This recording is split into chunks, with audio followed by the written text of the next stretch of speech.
Okay, hi everyone. Can you hear me? Yes. Okay, my name's Christina Snell. I'm so excited to be Andrew Yang's New Hampshire State Director. We are getting really pumped. The energy is growing. He's going up in the polls. He's going to be on the debate stage. And we are starting Yang Gangs throughout the state.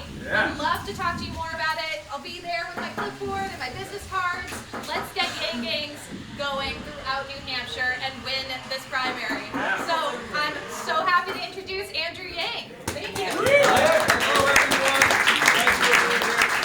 It's so great to see you all here today. How many of you have seen me speak before? Let's try that. Most of you have not. Well, thank you for being here. As you may have gathered, I'm not a career politician. I'm an entrepreneur and problem solver. I did go to high school right here in New Hampshire at Revelstoke Academy. So I spent 2 formative years here, and I just spoke there a couple months ago. They brought me back, which was actually a lot of fun. It was like a trip backwards in time. And I told them I hadn't been back in 27 years because I had kind of a tough time at Exeter. And when I said that to the students, they all started applauding. And I was like, wow, it was not just me. It was here too. So after Phillips Exeter, I went to Brown University, not that far from here. I studied economics and political science. Didn't know what to do, so I went to law school. Anyone here do that? A couple. With Brown. Another. And Brown in there too. Wow, we have a lot in common. So I became an unhappy lawyer for 5 months. Found it was a bad fit, and then I started a business called StarGiving.com. Was trying to raise money for nonprofits around the country. How many of you have started a business or organization or lead a political activist group? So you know starting a business or starting anything is very hard. It was too hard for me in my 20s. My business had its mini rise and maximum fall. My parents were still telling people I was a lawyer. They're like, oh, he's doing great. And so I then worked at another startup company in the healthcare industry and then became the head of an education company that grew to become #1 in the U.S. and was bought by a bigger company in 2009. So 2009 was a very hard time for the country. It was the throes of the financial crisis. How was that here in Concord? Some of you will probably remember this. So it was a tough time, and I thought I knew partially why the financial crisis had unfolded. So we had so many smart kids from places like Exeter and Brown that went to Wall Street and management consulting and Silicon Valley, and not enough were starting businesses like this one that are generative in communities here in New Hampshire and around the country. Everyone was heading to New York, DC, Silicon Valley, Boston. And so I said, well, we should do something about that. So I quit my job. I donated some of my savings to start a new nonprofit organization called Venture for America. I started calling some rich friends and asked them this question: do you love America? The smart among them said, what does it mean if I say yes? I said, at least $10,000. And I told them, said, I love America for $10,000. And I was like, I thought you might. So our budget was $250,000 that first year, grew and grew to $5 million, $6 million, helped create several thousand jobs around the country by training young entrepreneurs to start businesses in Detroit, Cleveland, St. Louis, Birmingham, Baltimore, and cities around the country. I was honored by the Obama administration as an ambassador of entrepreneurship, so I got to introduce my wife to the president. So my in-laws were very happy with me. About a month, they had some good pictures to pass around. I was the only one who brought my spouse to that event. It was so weird.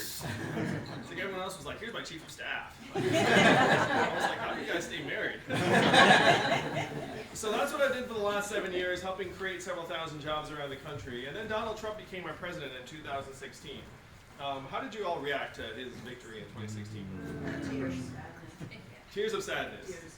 Tears. Now, it was certainly a shock to me, and to me it was like a giant stop sign or a warning flag, where I said, wow, America has got so desperate that we have just elected a narcissist reality TV star as our president. And so I started digging into why he won. And to me, the reasons he won have been unclear to this day, where he scapegoated immigrants, said we need to build a wall. And I looked at the numbers, and the numbers said something totally different. The numbers said that the reason why Donald Trump won in 2016 is that we'd automated away 4 million manufacturing jobs in Ohio, Michigan, Pennsylvania, Wisconsin, Missouri, Iowa, all the swing states he needed to win, and did win. And now we're going to do the exact same thing to millions of retail jobs, call center jobs, fast food jobs, and most disastrously, truck driving jobs in the years to come. We're in the midst of what experts are calling the 4th industrial revolution, the greatest economic and technological transformation of our economy in our history. Donald Trump won because we're in the third inning and our leaders have not been addressing this adequately at all. Have you ever heard one of our politicians say, Fourth Industrial Revolution, greatest economic transformation? How many of you have noticed stores closing around where you live? Absolutely. And why are those stores closing? Amazon, that's right. Amazon soaking up $20 billion in commerce every year. And stores could survive that for a while, but now it's pushing 30% of your malls and stores to close. Do you all want to guess what the most common job is in the U.S. economy? Retail. Retail. The average retail worker is a 39-year-old woman making between $10 and $11 an hour. So if 30% of stores and malls close, what is that woman going to do? What's her next move? How much did Amazon pay in federal taxes last year? Zero. So think about this situation. Soaking up $20 billion, 30% of your stores closed, number one job starting to shrink very dramatically, and they're paying zero in return.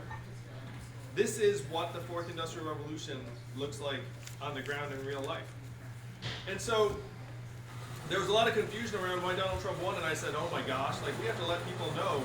My friends in Silicon Valley are right now working on cars and trucks that can drive themselves. Now, why do they want to make self-driving cars and trucks so badly? The money. $168 billion in cost savings, fuel efficiency, equipment utilization, because a human-driven truck needs to. So how many of you all know a truck driver? Probably most of you.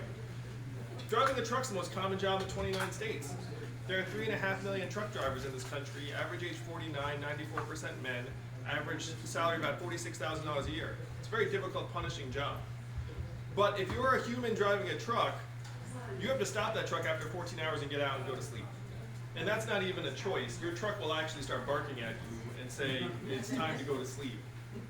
The robot truck never needs to stop. It can just go 24/7, 4 a.m., dead of night. This is why the engineers in Silicon Valley are working so hard on it, because investors are plowing billions of dollars into self-driving trucks. And they tell me that they're 98% of the way there. Now, 2% is a big problem. You can't have trucks like smashing into things at a 2% rate. And they have a big problem with something called snow. Because when they rely on road markings, and the snow covers the markings, and the computer gets confused.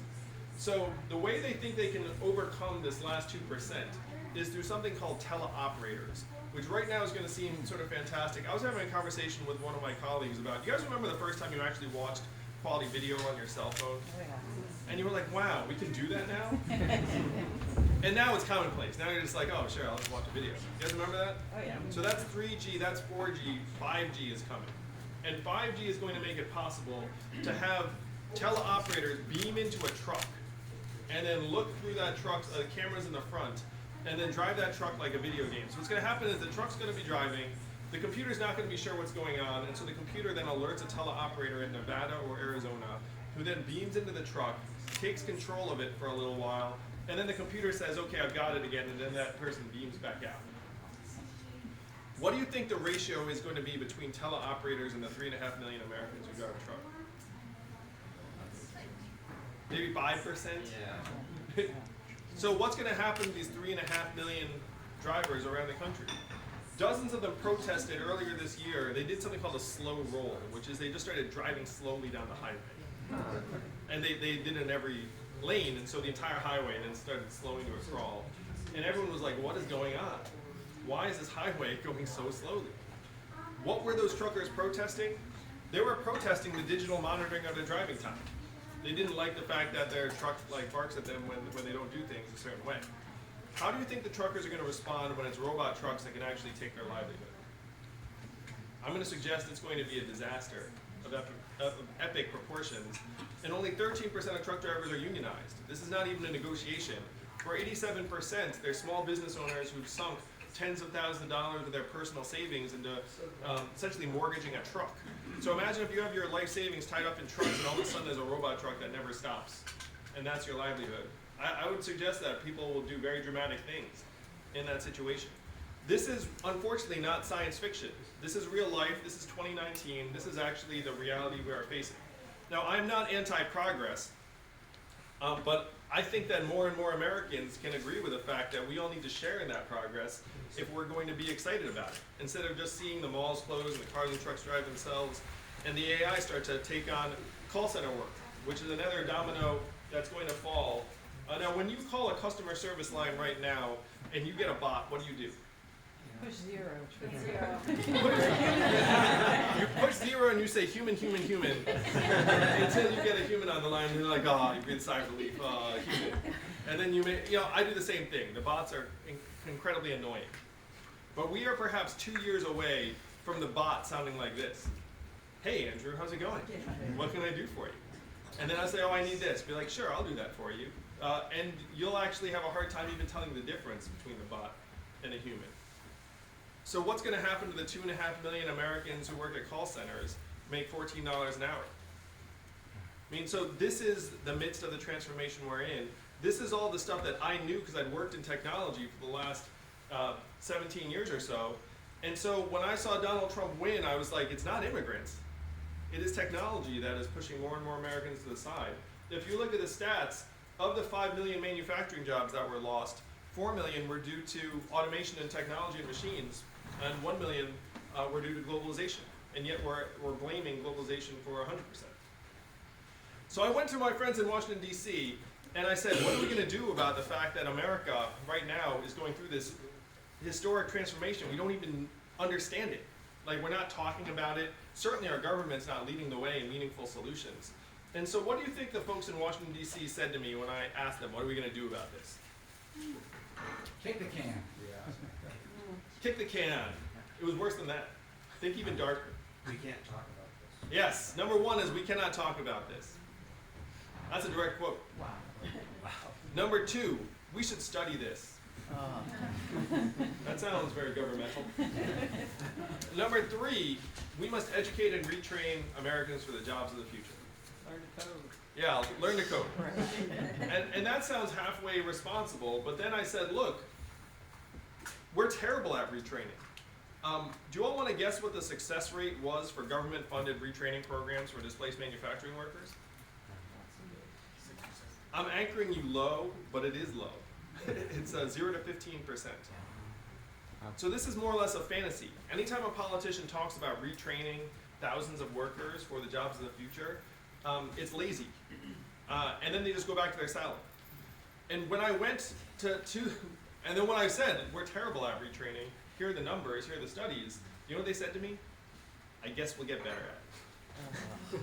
That's actually what passes for government policy discussions in DC. And there was someone in DC who said something to me that stuck with me every day since. He said, Andrew, you're in the wrong town.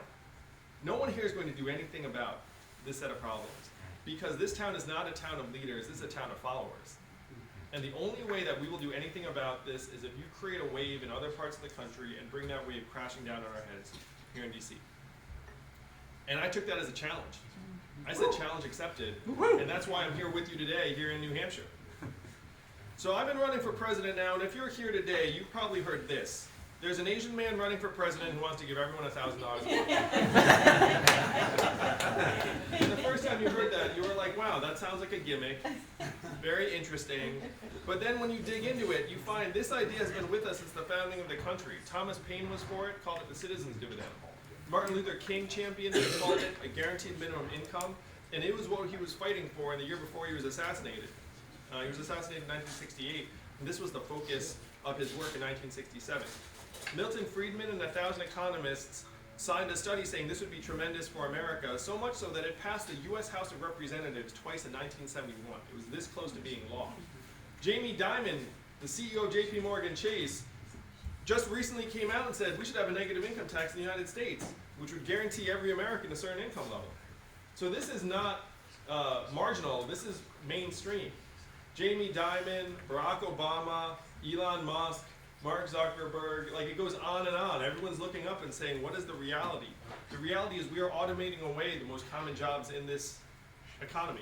The 5 most common jobs in the United States are administrative and clerical work, including call centers, retail and sales, food service and food preparation, truck driving and transportation, and manufacturing. These are half of all American jobs, and you know which way they're going. So the Freedom Dividend, I want you all to imagine after I'm president in 2021, thank you New Hampshire. We pass the dividend, you get this $1,000 a month, where are you going to spend it? What are you actually going to do with it in real life? Spend it in your communities. Yeah, a lot of it's going to stay right here in your community. It's going to go to places like this. Come on down. Revelstoke's like, I'm going to expand already. It's only been 5 months. We're too small.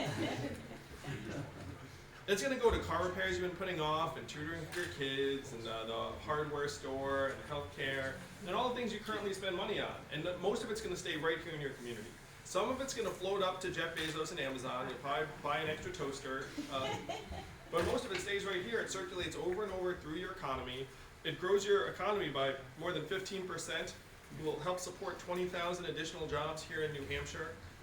And it would create a path forward for many rural areas and post-industrial towns like Berlin and other towns that are struggling to find a path forward. So this is the Freedom Dividend. And one reason I love being here in New Hampshire is that you all know that you actually have the future of the country in your hands. That enough of you get together and set a new vision for a trickle-up economy from your people and your families and your communities up. That vision can take hold like that. That is why it's such a blast to be here in New Hampshire. You all are so privileged/spoiled.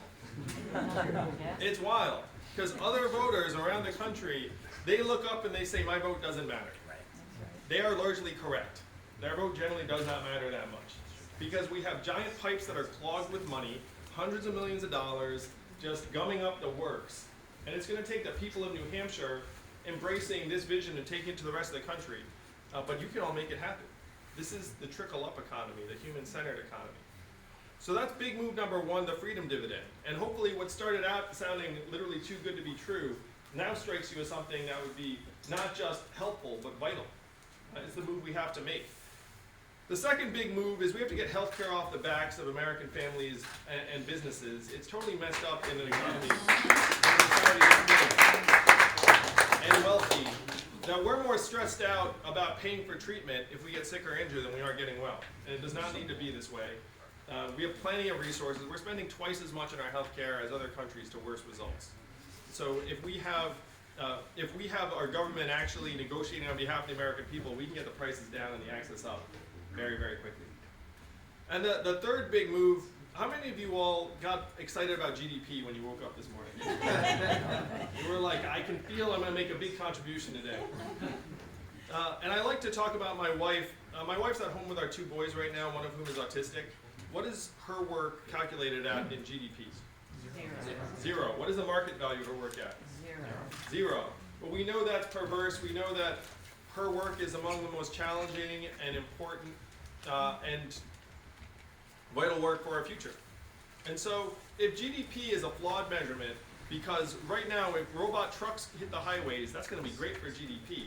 That's going to be very bad for the 3.5 million truck drivers and the 7 million Americans who work at truck stops, motels, and diners.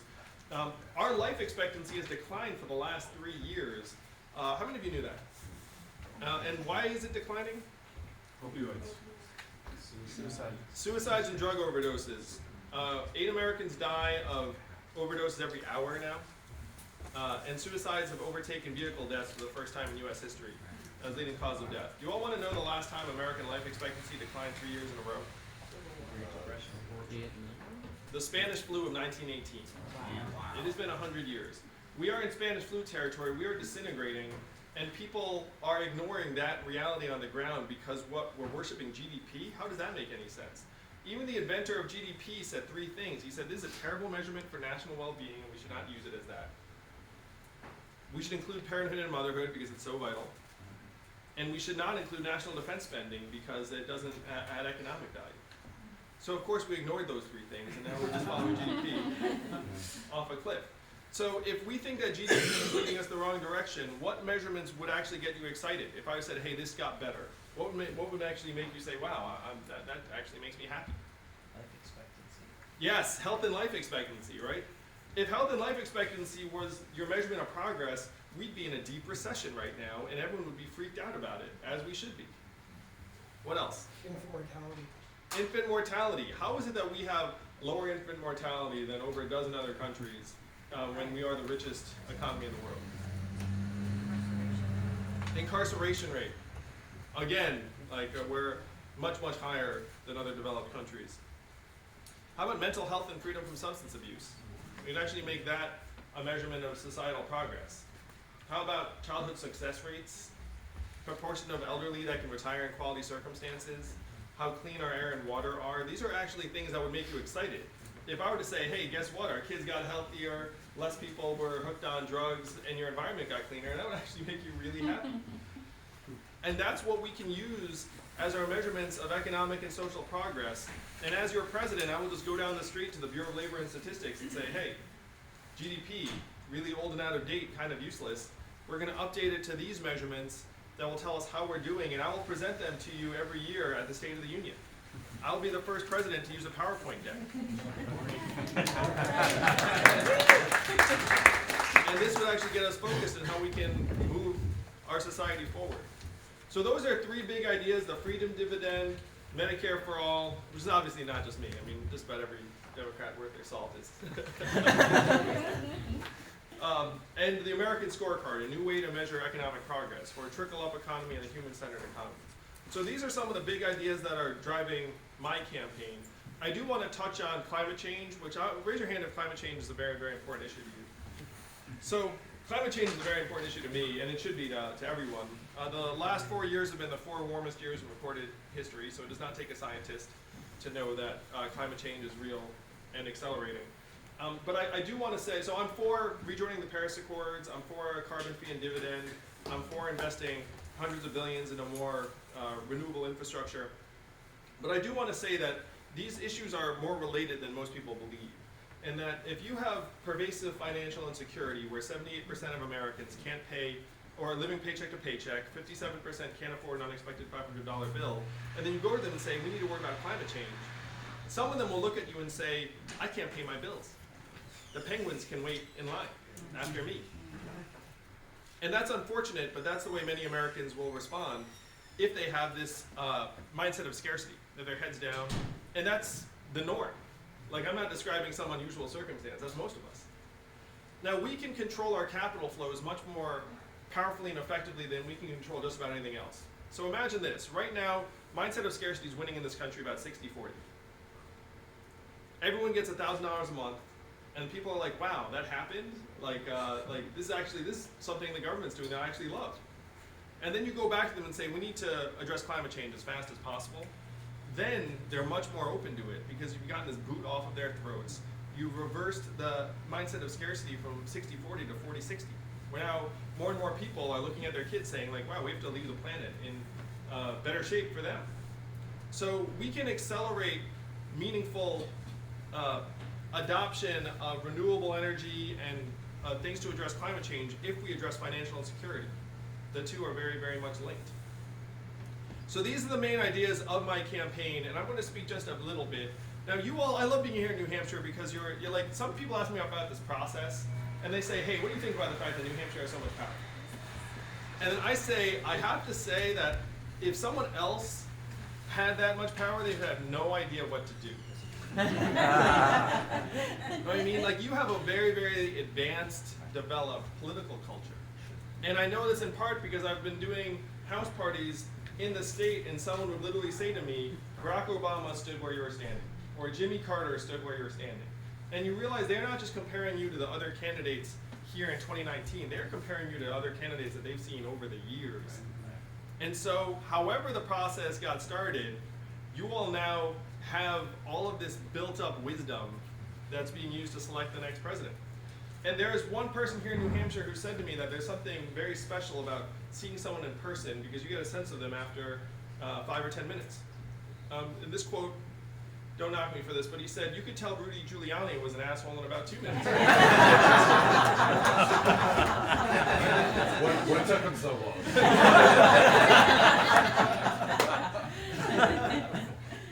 I was trying to do the math to figure out how much each New Hampshire voter is worth in Californians.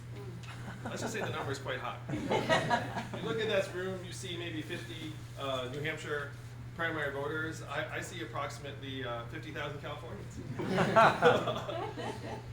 So you all have the future of the country in your hands, and we need to make these moves, have this new vision of a human-centered economy, and bring it to the rest of the country as fast as possible. Because if we miss this opportunity, we've been another 4 years, and can you imagine what this landscape looks like in 4 years when the robot trucks are right on the cusp of hitting the highways, when more of your Main Street stores close, when the rural areas have their real estate taxes sky high because the schools are shrinking and then they're going to a smaller population base to support those schools. I mean, all of these trends are going to accelerate. Your kids are looking around and they think they have to leave for greener pastures to access the right opportunities. We have to put a stop to it. And the only way to put a stop to it is to help build up your economies from the ground up and people up. View this economy as working for us and not seeing ourselves as economic inputs into this giant machine. We have to make the machine work for us instead of us all working for the machine. And we have to do it as fast as possible. So I'm happy to say I'm now polling at 3% here in New Hampshire. And we raised over $3 million in increments of only $19 each. So my fans are even cheaper than Bernie's. That's the way we like it. It is a very cheap gang to join. And so Nate Silver, who's looking at the various campaigns, he said, wait a minute, Andrew Yang is polling at 3%. He's raised over $3 million. He's number 2 in grassroots funding to Bernie in terms of proportion to small dollar donors. And his name recognition is lower than every other candidate's. And so he said, based upon these 3 variables, we cannot rule out the possibility that as more people find out about Andrew Yang, he grows and grows and grows and wins the whole thing. Mm-hmm. And right now, Democrats are looking for a candidate to beat Donald Trump in 2020. That's the main criterion. I'm already peeling off thousands of Trump supporters and libertarians and conservatives and independents. People have come to me here in New Hampshire and said, you're what I hoped for when I voted for Donald Trump the last time. And I'm also obviously getting Democrats and progressives who are very excited about making children and families stronger, healthier, mentally healthier. So I can grow and grow and win the whole thing in a way it's not true of some of the other candidates. But I need your help, people of New Hampshire, and I would love to get to know each of you and get some questions from you all. It's not left, it's not right, it's forward, and let's take this country forward in 2020. Thank you.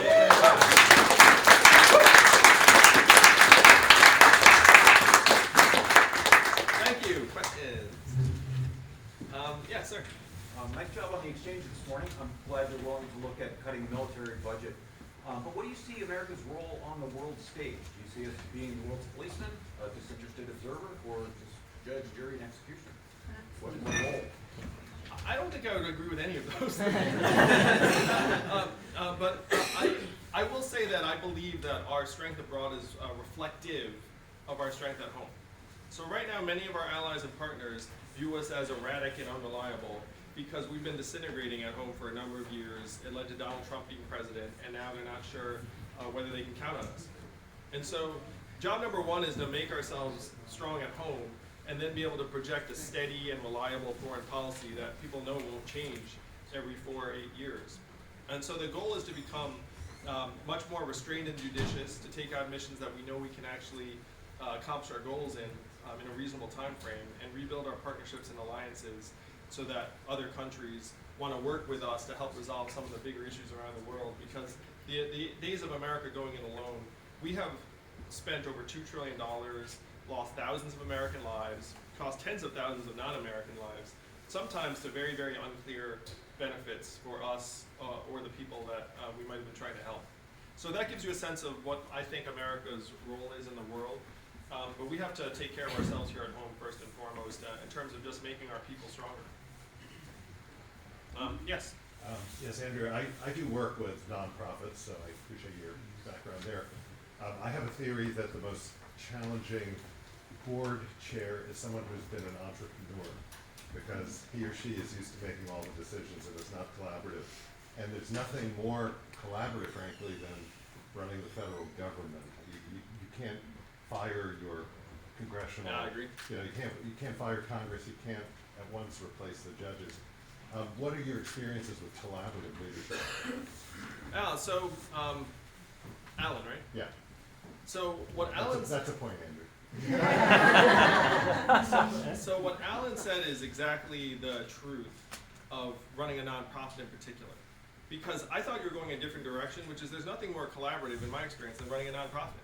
Because when you run a nonprofit, you have hundreds of stakeholders and donors and constituents, and you have to try and galvanize them around a vision. And you can never get anything done just by being like, hey, we're going to do this. Like, I don't care what anyone else thinks. Like, no one's going to back that organization. You're going to have a very hard time growing. And so that experience, to me, informs the way that you need to operate in government. is you need to have a vision and try and get energy around achieving that vision, but you can't just expect people to jump when you say, hey, we need to jump, because that's just not the way government operates, it's not the way nonprofits operate, it's not the way most of the world operates. If there's an entrepreneur, so there are some things you can take from business into government that I think are very positive. For example, not treating your customers like crap. So when we pay our taxes every year, do we ever get a thank you? Do we ever get a video being like, hey, guess what? We got hundreds of billions of dollars from you guys. Like, do we ever get like a report saying, here's where your money's going? Like, none of that, right? Instead, it's like, of course you paid taxes. So my plan is to turn tax day into a holiday, call it Revenue Day, actually thank you, have a party at the White House, having families from every state being like, congratulations, it's another awesome year here in the US of A. Get Oprah and The Rock to have a video, and then you can take, you can elect where to send the last 1% of your taxes, and then get another thank you from, the Forest Service or wherever you decide to send the money. And then wouldn't our attitude towards our government improve at least somewhat? It's like, well, at least they're trying. they're like trying to thank us. So that's the sort of thing you can take from business. But the things you cannot take from business are things where if I say that you're going to do this, then like I just expect you to do it because you have no choice. So if someone says they're going to run government like a business, they probably do not know what they're talking about because you cannot actually run the government like a business. Sir? With the guaranteed income, why not have an income cutoff for high earners? Yeah, great question. So there are a few great reasons for this, and I use the Alaska example. So Alaska passed a dividend where everyone gets between $1,000 and $2,000 a year, no questions asked. And how do they fund it? Oil. And what is the oil of the 21st century? Technology. Technology, that's right. So we're going to do what they're doing in Alaska. Now, it's wildly popular in Alaska, and they don't have an income cutoff. And there are a few good reasons not to have an income cutoff. Number one, you destigmatize it, and you don't make it like a rich to poor transfer. Number two, you get rid of any of the administration and income monitoring and an incentive to underreport your income. Number three, you turn it into a true right of citizenship that everyone's excited about, which is what happened in Alaska, where now it's everyone's favorite thing about the Alaskan government, because there's no us against them. It's just, if you're an American, congratulations, everyone deserves a dividend because our economy is up to $20 trillion, up $5 trillion in the last 12 years, we can easily afford it. And by the way, we need to make this move because our economy is going through the greatest transformation in history. So those are some of the reasons why I'm for a dividend as opposed to a negative income tax or other things that would cause us to monitor how people are doing. You had a question, miss? New Hampshire. Love your hat. Thank you. Wait, what does MAT stand for? Make America think again. Make Harder. America think harder, that's right. Make America think harder. So New Hampshire has a huge senior citizen population, and a lot of my customers are senior citizens. And the Freedom Dividend, it's unclear what will be on top of their, will this be on top of their Social Security? Will it fill in the gap between, say, $800 and $1,000? And they're wildly upset about all of this, and so I'm trying to figure out how to talk to them about this. Well, thank you. So I've talked to people on Social Security as well, and the most common fact pattern scenario I've found is that if you have, let's say, a married couple who are receiving Social Security benefits, one of them has significant benefits. Let's call it $1,300 or $1,400 a month, and the other might have $400 a month. Now, why is that? It's often because one of them spent time with the kids. They have less of a work history. Mm-hmm. And so the way that couple would be impacted is that the person who's getting $400 would move up to $1,000 based on the Freedom Dividend, and that $600 would be a game changer for that couple. So what the Freedom Dividend is the saying, like, you're going to get $1,000 if you want it, no questions asked. And so if you're receiving less than that in benefits, then it's a win for you. And that is, again, what I've seen. And to me, that's somewhat punitive because it punishes the moms in many cases, because it's the mother that often took time off from work to raise their family. So that's the way it would interact. The goal is just to guarantee everyone $1,000 a month, and if you're getting less than that, then you get trued up to it. Last question, guys. We gotta take them. Sorry. Oh no, I'm enjoying this too much. I want to take pictures and everything else. Yes, miss. So, it's been quite a few years since Sandy Hook, and yet government inaction on common sense gun legislation is completely entrenched. Yes. So, do you have any thoughts about how you will So this is one of the most difficult issues. I'm pro gun safety. I believe that we should be treating firearms in a similar way to the way we treat motor vehicles in terms of the seriousness of the impact. On the flip side, there are over 300 million firearms in this country. We're the most heavily armed society in the history of the world.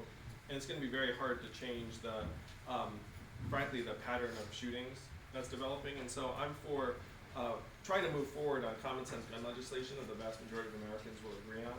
But I'm also for some other measures that hopefully will circumvent some of this clashing. For example,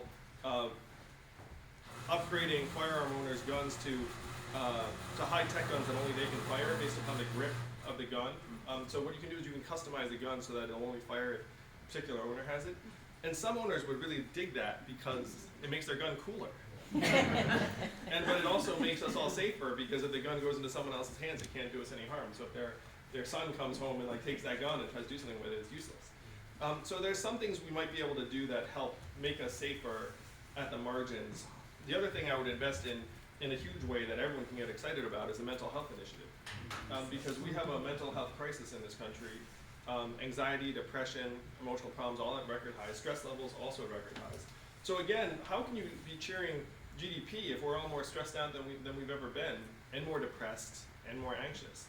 And these things, unfortunately, end up dovetailing into some of these shootings, is that if you are having emotional problems, then you're more susceptible to doing terrible things. And so that's something, again, all Americans can agree on, that we have a massive mental health initiative in this country, then we can make headway in getting people help before they become a danger to themselves or our children. Wow, what a somber note to end on. So, trying